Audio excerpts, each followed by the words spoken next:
ভোটের বাকি আর মাত্র 10 দিন, ঠিক আছে। তো আমার কথা হলো, আসলে আমার মনে করি আসলে বাংলাদেশের প্রত্যেকটা মানুষের ভোট কেন্দ্রে যাওয়া উচিত। এখন অনেকে বিভিন্ন সোশ্যাল মিডিয়ায় দেখতেছে, অনেকে অনেক কথা বলতেছে যে ভোট কেন্দ্রে কেন যাব, কাকে ভোট দিব, কে কোন দলের প্রার্থী সে খুঁজে পাইতেছে না।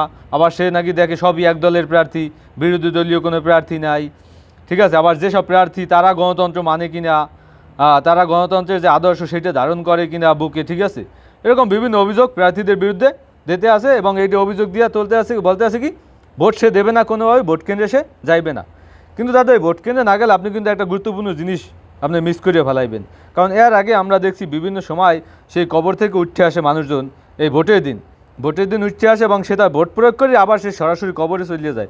সেই মৃত ব্যক্তিগুলা তার পরিবারের সাথে দেখা করে না, এবং তার যে আত্মীয় স্বজন, পাড়া প্রতিবেশী কারোর সাথেই তারা দেখা করে না, শুধু সে ভোট দেয়, ভোট দিয়ে আবার কবরে চলিয়ে যায়। তো আমরা মনে করি আমাদের